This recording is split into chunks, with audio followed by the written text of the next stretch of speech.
भाई आप अपने बच्चों को भूखा नहीं देख सकते, या आप तो अपने बच्चे को मरने दे दें सही। या किसी और को मार के उसको रोटी ला दें। और सही। वहां पर पहुंचने के बाद वो एक मजदा वाला बोलता है कि मैं 70,000 रुपये लूंगा। मैं ये सोच रहा था यार इसमें कितने लोगों की भूख मिटा सकता था वकी भाई। मैं ये नहीं करना, ये बहुत थोड़े से लोग हैं हमारे मुल्क के, लेकिन ये नहीं होना चाहिए था यार।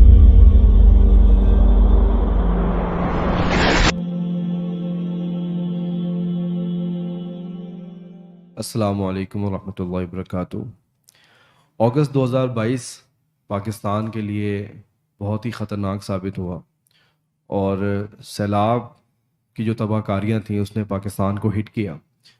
और सिर्फ एक आध कोई सूबा नहीं बल्कि ऑल ओवर पाकिस्तान के जो चारों सूबे हैं वो उसके अंदर बुरी तरीके से मुतासिर हुए। और ख़ास तौर पे सिंध का जो सूबा है हमारा, और जनूबी पंजाब और बलूचिस्तान, ये वो जगहें हैं जो इस टाइम पे सिवियरली इस टाइम पे मेस्ड अप हैं। और उधर के जो लोग हैं, अल्लाह ताला उनके ऊपर रहम फरमाए, इंतहाई कसम पुरसी की हालत के अंदर है। और उनके जो हालात हमने आज तक देखे, जो हमारे पास वीडियोस आई या फिर हम खुद गए, हमारी टीम गई, मतलब इंसान जो है वो खून के आंसू रोता है कि क्या कर्ब है, क्या गम है, कुछ नहीं बचा, हर तरफ पानी ही पानी। और उसके अलावा मवेशी बह गए और साथ साथ जो ज़मीनें थीं वो ख़त्म हो गई, मतलब कुछ बचा नहीं, ना आसमान के ऊपर कुछ है ना ज़मीन पे कुछ है। इस हालत के अंदर अहले खैर ने, पाकिस्तान ने अपनी दरिया दिली और उसके साथ साथ जो उनके अंदर जो एक अज़म का जो एक पैकर मौजूद है उसका उन्होंने बड़े भरपूर तरीके से इजहार किया। और इसी सूरत हाल के अंदर अल्हम्दुलिल्लाह अल-मिदरार इंस्टीट्यूट ने अपनी पूरा जो उसका मैकेनिज़्म, अपनी जो कोशिशें काविशें, उसके साथ वो मैदान में उतरे। और उसी की एक कड़ी हमारे सामने है। आज अल्हम्दुलिल्लाह हमारे साथ जो है हमारे स्टूडियो में अली बवानी भाई हमारे साथ मौजूद हैं। अस्सलाम वालेकुम अली भाई। वालेकुम सलाम। अली भाई का थोड़ा मैं तारुफ करा दूँ। माशाल्लाह अली भाई हमारे बहुत ही पुराने दोस्त, और मिदरार को जो वेलफेयर का जो उसका जो विंग है उसको लीड करने वाले, उसको पाकिस्तान के लेवल के ऊपर हेड करने वाले। और हमेशा से अली भाई के अंदर मैंने जज्बा देखा कि वो खिदमत खल्क का कोई भी काम हो, कोई सोशल वेलफेयर का काम हो, किसी गरीब की आवाज़ हो, उसका कोई मसला हो, तो मैंने हमेशा अली भाई को देखा कि वो पेशो पेश रहे। और कभी उन्होंने जो है ना अपने बिजनेस के मामलात को और कई मामलात को, जिसको मैं तज़किरा करना उस तरह पसंद नहीं करूँगा, लेकिन उन्होंने कुर्बानियाँ दी। अल्लाह ताला की कुर्बानियों को कबूल करे। क्या हाल है अली भाई, आपके खैरियत से? अल्हम्दुलिल्लाह आप ठीक हैं। अल्लाह पाक करम, अल्हम्दुलिल्लाह। अली भाई थोड़ी मैंने तमहीद ऐड ऑन कर दी, तो लाहौर आप बताएं, लाहौर कैसा लगा इस टाइम? लाहौर आपसे मुलाकात के लिए बहुत अरसा हो गया। बस ये तो इंसान के जो है ना वो अल्लाह के फैसले हैं कि कभी ऐसा होता था कि हर हफ्ते हमारी मुलाकात हुआ करती नहीं, और अब हम इस दौर के अंदर हैं। बहरहाल, जी भाई। अच्छा अली भाई मुझे ये बताएं कि हमारी जो ऑडियंस है वो उस टाइम पे और डिजिटली देख भी रही थी, लेकिन जो फर्स्ट हैंड एक्सपीरियंस तो आपके पास है, फर्स्ट हैंड नॉलेज वो आपके पास है, तो आपसे सुनना चाहेंगे हम कि इस टाइम पे हमारी अब क्या सिचुएशन है सैलाब को लेके। क्या हम सैलाब से निकल गए हैं या अभी भी हम सैलाब की सूरत हाल के अंदर ही हैं? ये मीडिया कवरेज और ये सब तो ख़त्म हो गई है ना, अभी वो हाइप ख़त्म हो गई है। असल में वकी भाई, ये जो सवाल आपने किया है ना, ये बहुत इस वक्त कॉमन क्वेश्चन है ठीक जो है। रोज़ाना की बुनियाद पर मुझे कई लोग पूछते हैं। बहुत सारे लोग जो हमारे साथ विजिट्स पे गए, बहुत सारे लोग ऐसे जो हमें साथ देते रहे हमारा। लोगों को पता ही नहीं है कि इस वक्त उनके हालात हैं क्या। सही है। इस वक्त आप ये कह सकते हैं कि जी पानी कुछ हद तक उतर गया, कुछ एरियाज़ के अंदर जो है वो थोड़ा सा ड्राई हो गया वो, लेकिन हालात लोगों के नहीं बदले अभी तक। अच्छा। जी। अच्छा, जहाँ तक पानी की सूरत हाल है तो आपका जो अपर सिंध है, नाथन शाह वाला बेल्ट हो गया, लाड़काना वाला बेल्ट हो गया, आपका ये दादू हो गया, मेहड़ हो गया, यहाँ पर अभी भी पानी खड़ा हुआ है और अभी भी कश्तियाँ चल रही हैं वहाँ पर। सही। ठीक है, तो अगर सिचुएशन नॉर्मल हो गई तो कश्तियाँ कर गया नहीं है वहाँ। ठीक है। पाकिस्तान नेवी वहाँ पर जो है वो मौजूद है, उनके एहलकार रोज़ाना की बेसिस पे लोगों को सर्विसेज दे रहे हैं सही है। हमारे वॉलंटियर्स के साथ। तो वो वहाँ पर क्या कर रहे हैं, उन्हें अब क्यों डेप्यूट किया गया वहाँ पे। सही है। तो हालात नॉर्मल नहीं है। फिर इसके बाद आपका बलूचिस्तान का कुछ हिस्सा है जो आपका डेरा लायार हो गया, नसीराबाद हो गया, जाफराबाद हो गया, जाफराबाद हो फिर गया, जैकबाबाद के साथ जो है वो कुछ एरियाज लगते हैं जो बलूचिस्तान का बॉर्डर है। बॉर्डर है तो बेसिकली। वहाँ पर बहुत ज़्यादा हालात ख़राब हैं। सही है। मतलब अभी भी पानी मौजूद है, इसके अलावा लोग रोडों पर मौजूद हैं, फिर खाने पीने के मसाइल हैं और बहुत सारे मसाइल हैं। और सही मैं जो है वो आपके तवज्जुह से लोगों को ये बताना चाहूँगा कि जो हमारा अपना जो जो हम लोग ग्राउंड पर मौजूद हैं, हमें जो नज़र आ रहा है ना, सैलाब से ज़्यादा परेशानी अब फेस करेंगे लोग। अच्छा, ये तो आपने बड़ी हैरत अंगेज बात। ठीक है, कैसे? ये लोगों को नहीं पता।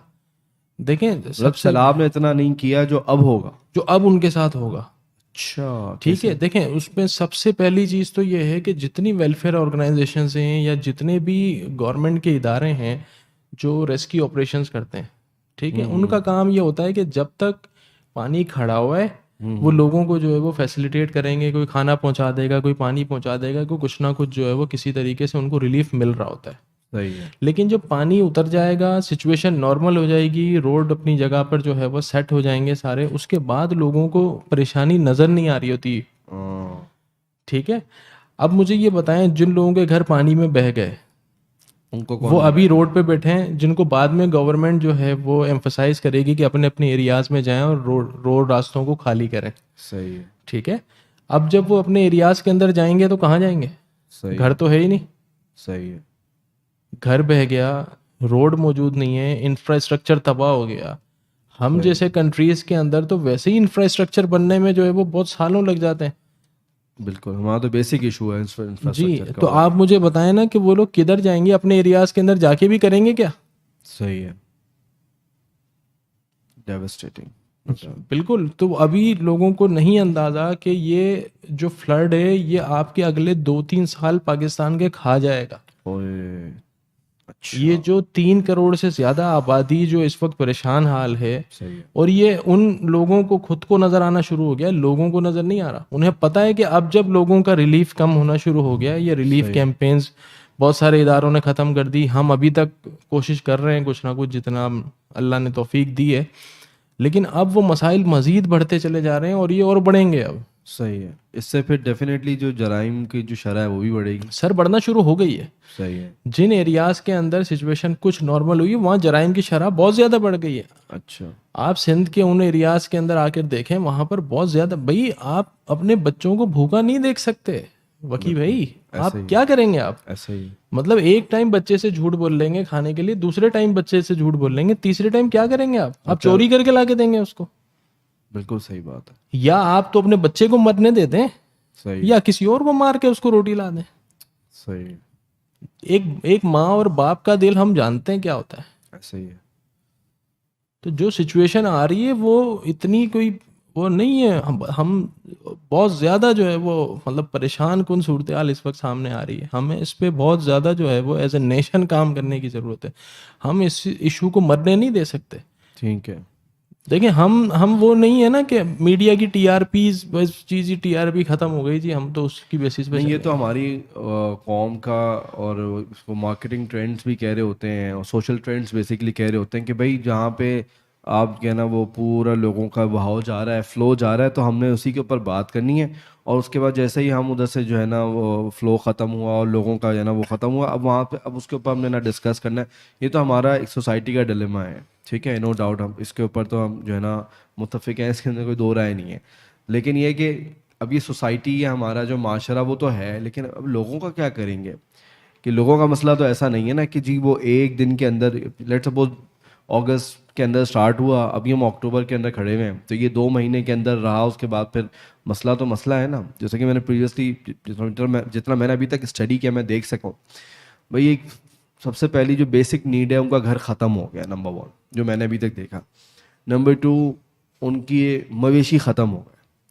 नंबर 3 जो चीज़ मैंने नोट की एक और, वो ये कि उनकी जो फील्ड्स थी, खेती बाड़ियाँ, जो उनके जो भी उनका जो ज़रिया माश था, शहर बह गया तो मार्केट्स ख़त्म हो गई, सामान चला गया। ये तीनों जो बेसिक नेसेसिटीज़ हैं ये चलेंगे। चौथा, उनके ख़ानदान के करीबी भी कितने बह गए, तो हमें कितने मिसिंग पर्सन है, तो शायद अभी हमें 4-5-6 महीने और कोई सही रिपोर्ट मिले कि कितने लोग चले गए हैं, जब आप उसको जो है ना कंपेयर करेंगे उन हवालों से। तो ये तो 3-4 बड़े क्राइसिस के अंदर उस टाइम पे खड़े हुए हैं। और ये कोई ऐसे क्राइसिस नहीं है जो मैं समझता हूँ कि कोई 2 महीने में सेटल होने वाले क्राइसिस है। आप ज़मीन का क्या करेंगे, जो ज़मीन पे पानी इतना आ गया उसको उसको सूखने में इतना टाइम लगता है। हमारे नॉर्मल शहरों में बारिश होती है तो उस नॉर्मल जो पानी होता है, कराची का आपने सूरत हाल देखी है, उसको इवेपोरेट होने के अंदर अगर ड्रेन सही नहीं हो रहा वो, तो कितना हमें टाइम लग जाता है। और बैठे हैं और महीनों हमने देखा है पानी खड़ा रहता है, नहीं जाता। डिफेंस के इलाके और कई और इलाके में देखें तो अब इसके अंदर जो है वो जो, क्योंकि हमारा तो अब सोशल ट्रेंड्स तो नहीं रहे, ठीक है, अब मीडिया हाइप भी नहीं है, और लोगों का था भाई एक दौर आया चला गया। और हमारा एक और मसला है कि हमारे माइंड में जब हो ना कि मसला है तो मसला है, हालांकि सिचुएशन कुछ भी डिफरेंट हो सकती है। ऐसे में अली भाई फिर अभी हम क्या लाए अमल क्या है। और सेकेंडली अगर हम इस पर बात करेंगे रीहैब की, अगर हम बात करें कि अब उनको रिकवर करवाना है हमने, एक तो उनका ये तो मैंने वो क्राइसिस बताया या वो डिस्ट्रक्शंस बताई ना जो फिजिकल थी। अभी अगर हम उनकी फिजिकल के साथ साथ मेंटल को भी अगर हम देखें, भाई एक की जो है ना वो हर किसी के एक ही फैमिली मेंबर आगे पीछे हैं, मिसिंग है ऑलमोस्ट ना, या बीमार हो गए हैं, या फिर अगर वो जिंदा भी हैं तो वो इस हालत में है कि वो शायद वो मौत की दुआएं कर रहे हो। हमने देखे उनकी जो स्किन डिजीजेस स्टार्ट हो गए, फिर मलेरिया का इशू आया, डेंगू भी आ गया वहाँ पे, मच्छर खतरनाक हो गया। तो रिहैब में अब हम उनको क्या ऑफर कर सकते हैं, क्या करेंगे अभी हम उनके लिए? देखें इसको, पहले तो वकी भाई हम शुरू से लेके चलते हैं कि इस फ्लड के कितने स्टेजेस हैं जिनको आपने फेस करना है। ठीक है, सबसे पहला तो आपका रेस्क्यू ऑपरेशंस थे, लोगों की जान बचाना, सही है। ठीक है, पानी से निकालना। उसके बाद लोगों का खाने पीने का इंतज़ाम करना, जो हम लोगों ने जो है वो कोशिश भी की जहाँ तक लोगों के भूख का, प्यास का, इन चीज़ों का इंतज़ाम कर सके। अब हम तीसरे फेज़ के अंदर दाखिल हो चुके हैं और वो तीसरा फेज़ ये है, इस वक्त आप यकीन करेंगे, मतलब इतनी ऐसी सूरत हाल है कि वहाँ खड़े होकर अगर आप लोगों को देखें ना तो आप मतलब हैरान कुन सूरत हाल है कि अब बंदा जो है वो परेशान हो जाए, कल उसका कलेजा फट जाए। इस वक्त लोग हमसे राशन तो मांग रहे हैं, लेकिन राशन से पहले वो कहते हैं यार हमें कोई मच्छरदानी ला दो। मतलब पानी उतर गया लेकिन चारों तरफ गंदगी तो मौजूद है, कीचड़ भी हुआ, मच्छर कीचड़ हुआ है, तो इतना ज्यादा जो है वो मच्छर है वहां पर कि मतलब आप खड़े नहीं रह सकते आप। अच्छा जी, लोग कहते हैं यार राशन फिर बाद में पहुंचा देना, बराए मेहरबानी पहले हमें आप जो है वो। मॉस्फेल type anti anti sir mosquito repellents काम नहीं कर रहे। अच्छा मतलब आप वहाँ मच्छर आप देखेंगे ना तो मॉस्किटो रेपेलेंट्स काम नहीं कर रहे। अच्छा मैं आपको ऐसी पिक्चर्स दिखा सकता हूँ कि आप बोलेंगे ये क्या है। मतलब आप खुद मॉस्किटो रेपेलेंट्स लगाकर, हमारी जो है वो वॉलंटियर्स ग्राउंड पे काम कर रहे होते हैं, उसके बावजूद कितने ऐसे हैं जिनको मलेरिया और डेंगू हो गया। सही है। इस वक्त अच्छा, ये जो मच्छर है ये सिर्फ इंसानों को नुकसान नहीं पहुंचा रहा होता, ये जानवरों को नुकसान। लोगों की 3-3.5 लाख रुपए की जो भैंस है वो लोग 15-15 हजार, 20-20 हजार में बेच के जा रहे हैं।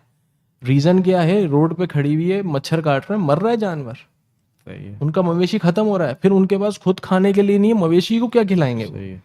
अपने जानवर को क्या खिलाएंगे? अच्छा, इस वक्त जितने फ्लड अफेक्टेड एरियाज हैं वहाँ पर मेडिसिन शॉर्ट हो चुकी हैं, सही है। मेडिसिन अवेलेबल नहीं है, खास तौर पर malaria related medicine, skin related diseases जो आ रही हैं पानी खड़ा रहने की वजह से। फिर सही। तीसरा गैस्ट्रो, क्योंकि पीने का साफ पानी नहीं है उन लोगों के पास। सही है। इस वक्त इतना बड़ा जो है वो हेल्थ क्राइसिस आया हुआ है इन फ्लड अफेक्टेड एरियाज के अंदर कि अभी तो वही हम पूरा नहीं कर पा रहे। आप देखें हमारी जो कैंपेन है वो थोड़ा सा, अब हम लोगों ने राशन के साथ साथ जो है वो मेडिकल कैंपिंग बहुत ज्यादा बढ़ा दी है। अच्छा मच्छरदानियों की और मॉस्किटो रेपेलेंट्स की जो है वो बहुत ज्यादा डिस्ट्रीब्यूशन हमने तेज की हुई है और ये चीजें मिल नहीं रही।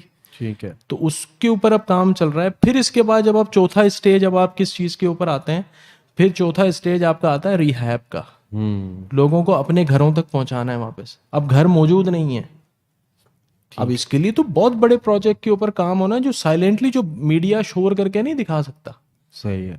अब आपने लोगों को घरों तक पहुंचाना है। आप क्या टेंट में बिठाएंगे? कितने दिन बिठाएंगे लोगों को? सही है। भाई आप देखें 10 तरह की परेशानी है। हमारी माएँ बहनें वहाँ पर मौजूद हैं, वॉशरूम्स की जो है वो आपको ज़रूरत होती है इन एरियाज के अंदर। इसके अलावा चारों तरफ कीचड़ है, टेंट्स बांध के या आप चारपाइयों के नीचे बैठ के, और मतलब कितना टाइम गुजार लेंगे आप? सही है। फिर आगे सबसे बड़ी बात है कि आप अक्टूबर स्टार्ट हो चुका है, आगे सर्दी आ रही है, खतरनाक सर्दी है, खुले ऐसे ही आसमान तले आप चलें, बारिश रुक गई है, खुले आसमान तले सर्दियों में बच्चों को कैसे बिठाएंगे आप? ऐसा ही। हमने 1 महीने बाद की तैयारी वकी भाई, अभी हमारी जो टीम इस वक्त वर्किंग कर रही है मेडिकल कैंप्स के साथ, हमारी प्लानिंग ये है कि विंटर के अंदर हमें करना क्या है, इन लोगों का जो खुले आसमान तले बैठे होंगे वो तो सर्दी से मर जाएंगे वो तो। ओए ओए, ऐसा ही है। आप बताएं, हम बंद कमरों के अंदर, बंद घरों के अंदर नहीं बैठ सकते, नहीं बैठ हीटर्स चाहिए होते हैं आपको, ऐसा ही। खुले आसमान तले आप कैसे बैठ सकते हैं आप? छोटे बच्चे भी हैं, फिर ज़रूरियात हैं, औरतें जी, हैं, फिर कई सोर्स मामले। ऑफ इनकम की तरफ अगर आप आते हैं, देखिए हम एक एग्रीकल्चरल कंट्री हैं, सही। यहाँ पर या तो लोगों के पास मवेशी होता है, सही ठीक है। है, जानवर होता है जिसके जरिए वो अपना जरिया माश चला रहे होते हैं, सही है। या फिर खेती बाड़ी करते हैं, वो उनकी क्रॉप्स हैं, फसलों के ऊपर काम कर। अब जिन फसलों के ऊपर पानी ठहर गया ना, तो 1.5-2 साल तक तो उस फसल ने कुछ भी नहीं देना। सही।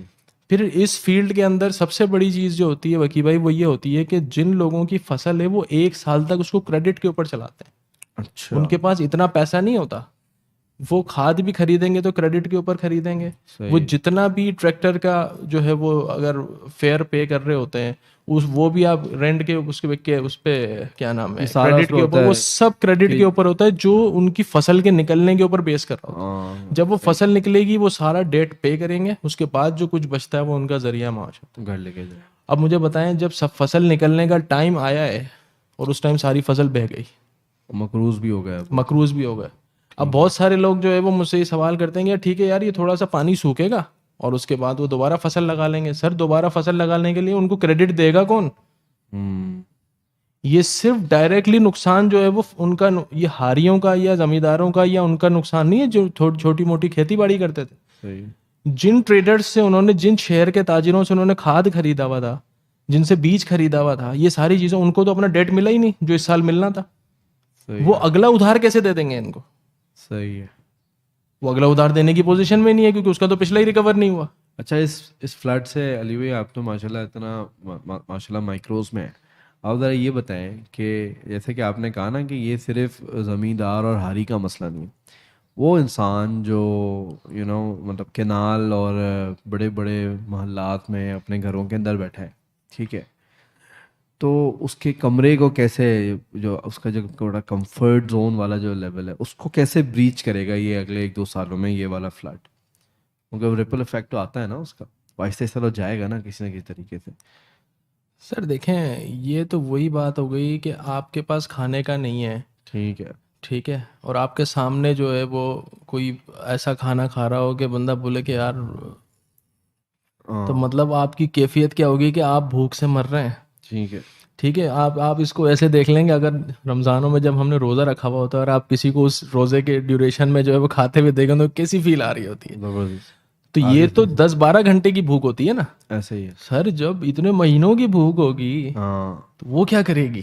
ठीक है। वो क्या क्रिएट करेगी? आप सोचें कि एक आदमी के पास छत नहीं है और कुछ हम जैसे लोग जो है वो कोठियों के अंदर, और तो फिर अच्छा अली भाई, ये बताएं कि अभी अलमिदरार का जो पूरा माशाल्लाह वेलफेयर का जो मैकेनिज्म है, वो अभी अब किन ग्राउंड्स के ऊपर जो है ना, आपने कहा रिहैब के ऊपर आप वर्क कर रहे हैं, तो अब किन किन ऐसे अमली ग्राउंड्स के ऊपर अभी आप लोगों ने मेनली फोकस किया हुआ है? देखें, हमारा सबसे बड़ा फोकस तो मैंने आपको जैसे बताया कि विंटर ड्राइव के ऊपर अभी हमने जो है वो पहले से प्लान करना है, ठीक है। क्योंकि देखें विंटर आने में टाइम नहीं लगा। उनके घर के बगैर क्या विंटर सर्वाइवल हो जाएगा जब उनके पास? नहीं होगा, लेकिन सर रोड पे बैठे हुए आदमी को भी कंफर्टर तो चाहिए, रजाई तो चाहिए, ब्लैंकेट तो चाहिए। कैसे बचाऊं मैं उनको? सही है। एक घर बनाने के लिए लाखों रुपया चाहिए मुझे, एक फैमिली को सेव करने के लिए। सही है। तो जब तक मैं घर नहीं बनाता, आप क्या कहते हैं, मैं मरने दे दूं उसको? नहीं, सर्दी से मरने दूं उस हम बच्चे को? कुछ तो करेंगे उनके सर साथ। कुछ करना पड़ेगा आपको। ठीक खुले आसमान तले कितनी, आप देखें, लोग कह रहे हैं कि जी अब तो बारिश खत्म हो गई, अब टेंट की जरूरत नहीं है। भाई बारिश खत्म हो गई तो धूप तो है, धूप से आप धूप में बैठ सकते हैं? नहीं, धूप में नहीं बैठ। इसी तरीके से जैसे ही आपकी गर्मी जाएगी, जिस तरह गर्मी में धूप में नहीं बैठ सकते, उसी तरह आप सर्दी में खुले आसमान तले कैसे बैठेंगे आप? ऐसा ही है। ये छोटे छोटे बच्चे हैं लोगों के, मतलब अभी तो एक तरफ हमारे मेडिकल कैंप्स चल रहे हैं, जो लोग मर रहे हैं, लिटरली मर रहे हैं लोग, डेंगू और मलेरिया से लिटरली मर रहे हैं लोग, और मेडिसिन अवेलेबल नहीं है वहां पर। अच्छा अली भाई, अभी आपने इतना टाइम माशाल्लाह ऑन ग्राउंड आपने रखा, लगाया, और you were in the when basically. तो दो साइड की बड़ी ज़बरदस्त जो पिनिकल की स्टोरीज होती है ना, अल्लाह ताला दिखा देता है, गुजार देता है, पॉजिटिव भी नेगेटिव भी। पॉजिटिव का मतलब ये है कि जो दिल को छुई हो, बड़ी तरगीब और मोटिवेशन दी हो, और नेगेटिव से मुराद ये है कि जिसने दिल को जो है ना रुला दिया हो, यार ये क्या हुआ। ये दो आप ज़रा अगर मुझे जो है ना अपना कोई गोशो गुजार करें आप अपनी इसमें। सर दिल को रुला तो मुझे, देखें मुझे पाकिस्तानी कौम से जो है वो बहुत ज़्यादा उम्मीद थी हमेशा, और हम मशहूर हैं जो है वो, हम चैरिटी के मामले में जो है हमेशा से आगे रहे। ऐसा ही ठीक है, लेकिन मैं कुछ सख्त अल्फाज जो है वो यहाँ पे बोलना चाहूँगा अपने कुछ। मैं खुद एक ताजिर हूँ, और ताजिर हजरात से जो है मैं बहुत ज़्यादा मायूस हुआ हूँ इस फ्लड के अंदर। अच्छा। ठीक है, मैं मतलब एक ऐसा टाइम आया वकी भाई कि हम छोटी छोटी चीज़ें जो हम लोगों को रिलीफ प्रोवाइड करने के लिए, तरपालें हो गई, ये मच्छरदानियाँ हो गई, देखें ये तो वो टाइम था, ये नेशनल क्राइसिस था हमारा। ऐसा ही है। तो हमें तो ये चाहिए था कि हम अपने प्रॉफिट्स भी छोड़कर जो है वो कॉस्टिंग के ऊपर चीज़ें जो है वो बनाना शुरू कर देते और लोगों को देना शुरू कर देते। सही है। ठीक है, ये कमाने का टाइम तो नहीं था ना। ठीक है। मुझे जितनी चीज़ें इस वक्त मार्केट से अंदर जो शुरू में मुझे अवेलेबल 500-600 रुपए में होती, वो आज मुझे 1500 रुपए में नहीं मिल रही। ओए होए आप पैनाडोल मेडिसन कैसी चीज़ है आप मुझे बताएं, मतलब हर घर की ज़रूरत है ये तो। ऐसे ही। मतलब बहुत सारे लोग ऐसे हैं जो राशन के सामान के साथ पैनाडोल लेकर आते हैं, किसी को भी सर में दर्द होता है, किसी को भी ऐसे हल्का ही। मुल्का फीवर होता है, वो यूज़ करता है। वो 300 रुपए का पैकेट मिलता था 100 टैबलेट्स का, सही है। आज वो 1200-1500 के अंदर अवेलेबल नहीं है। ये सब कौन कर रहा है ये? सही है। हम कहते हैं कि जी हुक्मरान चले, हुक्मरान सर ये कौन कर रहा है? ठीक है। ये तो मुझ जैसे ताजिर लोग हैं ना, मेरे ही तो भाई लोग हैं। ठीक है। मतलब देखें, हर चीज़ में हम ये कहते हैं कि हर डिजास्टर के पीछे भी अपॉर्चुनिटी होती है। सही है। सर ये इस अपॉर्चुनिटी को यहाँ पे नहीं ले सकते ना आप। ये सही। तो अपॉर्चुनिटी थी कि आप अल्लाह को राजी कर लेते, सही है।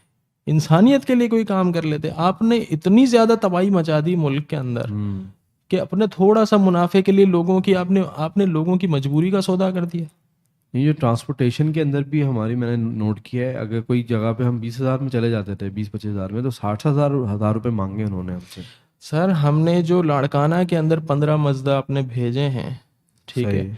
लाड़काना के अंदर 28,000 रुपीज़ में हमने उनसे बात की थी, और वहां पर पहुंचने के बाद वो एक मजदा वाला बोलता है कि मैं 70,000 रुपये लूंगा। ओए होए। वकी भाई मैं सिर्फ ये सोच रहा था कि इनका ज़मीर, मतलब कहाँ गया इन लोगों का ज़मीर?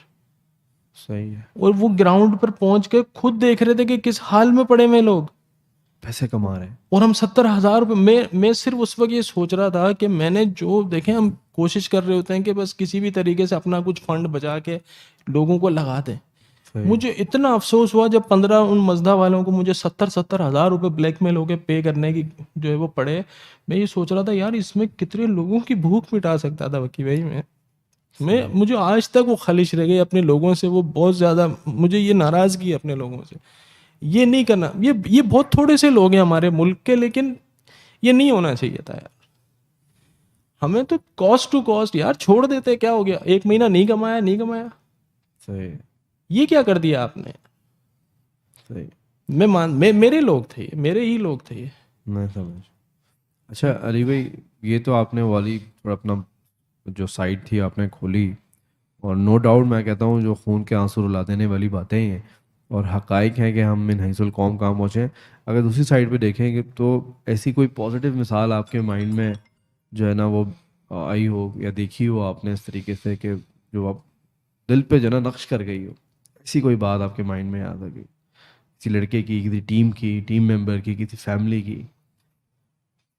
कई होंगी। वकी भाई एक शख्स मेरे पास आया अपने कुछ मोहल्ले वालों के लिए जो है ना वो सामान लेने के लिए, अच्छा। कि यार मेरे मोहल्ले में फलां शख्स भूखा है, अच्छा। फलां शख्स भूखा है, फलां शख्स भूखा है। अच्छा। बहुत ज़ईफ़ उम्र का आदमी था वो। तो मैंने कहा कितने फैमिलीज़ हैं आपके उधर? वो कहता है 12-13 फैमिलीज़ हैं। तो मैं उसके एरिया में अपने टीम के वॉलंटियर्स के साथ चला गया, और वहाँ पर हमें पैदल जाना पड़ा था तकरीबन कोई 1.5-2 किलोमीटर चल के, क्योंकि रास्ते बलूचिस्तान में जो है वो पूरी तरह इंफ्रास्ट्रक्चर उनका तबाह हो गया, रास्ते मौजूद ही नहीं है। सही है। तो पानी में से गुजर के राशन उठा के जाना पड़ता है, ना बाइक्स थी, ना ट्रैक्टर्स थे, ना कुछ भी था। तो वहाँ जब हमने पहुँचे तो उसने वो 12 घर हमें विजिट करवा दिए कि जी इनको दे दो, इनको दे दो, इनको दे दो, इनको दे दो। ठीक है, मैंने उनसे पूछा अंकल आपका घर कहाँ है? बोला मेरा घर वो सामने है। अच्छा। तो मैंने कहा आपको ज़रूरत नहीं है? बोला नहीं, मेरे पास अल्लाह का शुक्र है। अच्छा। अच्छा जी। उसने बेचारे ने ला के हमें चाय पिलाई। ठीक है, उसके बाद जब उस एरिया से हम निकले तो उन्हीं का एक मोहल्ले का शख्स मेरे पास आया, बोला आपने इनको राशन क्यों नहीं दिया? मैंने कहा उन्होंने कहा मेरे पास सब है। बोला भूखे मर रहे हैं उनके घर पे लोग। अच्छा। आप देखें कैसे लोग हैं। ये वो शख्स था कि जिसकी अपनी ज़मीन क्रेडिट के ऊपर थी, वो मालिक नहीं था उस ज़मीन का। सही है। जिस जगह पे वो बैठा हुआ था घर बना के, झुग्गी बना के, वो झुग्गी भी किसी और की थी। सही है। जो इस फसल के अंदर उसे फायदा होना था, जिससे उसके घर के थोड़े से हालात बेहतर हो जाने थे, वो फसल डूब गई। सही है। और वो अपने मोहल्ले वालों के लिए मदद मांगता, लोगों से फिर रहा है और कह रहा है मेरे पास बहुत कुछ है, अल्लाह का शुक्र है, मुझे नहीं चाहिए। ये भी मेरे पाकिस्तान के लोग ऐसे भी हैं वकी भाई। ये जज्बा चाहिए था मुझे अपनी कौम के एक एक शख्स से, कि लोग बोलते हैं कि यार इसको दे दो, मुझे इसको मुझसे ज्यादा जरूरत है। उसकी अपनी फैमिली में वकी भाई कितने लोग थे? 42 लोग उसकी अपनी फैमिली के। और वो अपने मोहल्ले वालों की केयर देखें। मैं तो ये सुन रहा हूँ ना, मेरे रोंगटे इस टाइम पे है ना खड़े हो रहे हैं। आपने तो इसको प्रैक्टिकली एक्सपीरियंस किया है। अल्लाह ताला कबूल करे ऐसे जज्बों को, नो डाउट। और मेरे ख्याल में इस पॉडकास्ट को भी मैं कंक्लूड करता हूँ कि ये हादसात और जो इस तरह के मामलात हैं ये आते हैं और ये चले जाते हैं, लेकिन लोगों की जो रवैये हैं वो मैं समझता हूँ कि वो खुल के सामने आ जाते हैं। और अल्लाह भी कुरान के अंदर ना, एक आयत है मेरे माइंड से गुजरी, अल्लाह ताला कहते हैं कि मोमिनीन आज जिस स्टेज जिस हालतों में है ना, अल्लाह ताला उनको उस हाल में नहीं छोड़ता। हत्ता यमीज़ुल खबीसा मिन तय्यब, यहाँ तक कि अल्लाह ताला पाकीज़ा और खबीस जो दो किस्म की कैटेगरीज हैं, मा कान अल्लाहु लियज़रल मुमिनीन अला मा अंतुम अलैह, मोमिनीन को अल्लाह उनकी हालतों पे नहीं छोड़ता। यहाँ तक कि वो ऐसा एक फेज़ आता है लोगों के ऊपर, यमीज़ुल खबीसा मिन तय्यब, अच्छे और बुरे जो है ना, तैयब जो लोग हैं, जो प्योरीफाइड सोल हैं, जो प्योरीफाइड, जिस तरह आपने बताया कि खुद भूखे हैं लेकिन लोगों का इतना केयर है, और दूसरी तरफ वो भी हैं मफाद परस्त ताजिर भी हैं और देने वाले ताजिर भी हैं, नो डाउट, हर जगह अच्छे बुरे। बहुत सारे लोग तो ये अच्छे बुरे जो लोग हैं ना, इनकी तमीज़ अल्लाह ताला कर देता है। तो अली भाई आपका बहुत बहुत शुक्रिया, आपने टाइम निकाला और आके आपने जो आपको प्रैक्टिकल जो आपके पास टाइम पे हैंड ऑन आपके पास जो नॉलेज थी, जो आपका एक्सपीरियंस था, आपने हमसे शेयर किया। और मैं अपने सुनने वालों को सबको ही ये पैगाम दूंगा कि हमें उन लोगों में से नहीं होना कि जो सोशल ट्रेंड्स के ऊपर और फ्लो के ऊपर तो जो है ना अपने आप को एक्टिवेट करते हैं, और उसके बाद जो है ना जब हालात सही हो जाते हैं तो हम अपने आप को जो है ना दूसरे ट्रेंड्स के साथ जो है ना वो बहा देते हैं। बल्कि हमने मिन हैसुल कौम एज अ नेशन, जब कौम को ज़रूरत है, जब जब ज़रूरत हो, हमने तब तब खड़ा होना है। और जब तक वो उस पूरे रिहैब के प्रोसेस से रिकवर नहीं कर जाते, तब तक हमने उनका साथ नहीं छोड़ना। अल्लाह ताला हम सबको खुश रखे, अल्लाह ताला हम सबका हामी और नासिर हो। अस्सलामु अलैकुम व रहमतुल्लाहि व बरकातुहू। वालेकुम।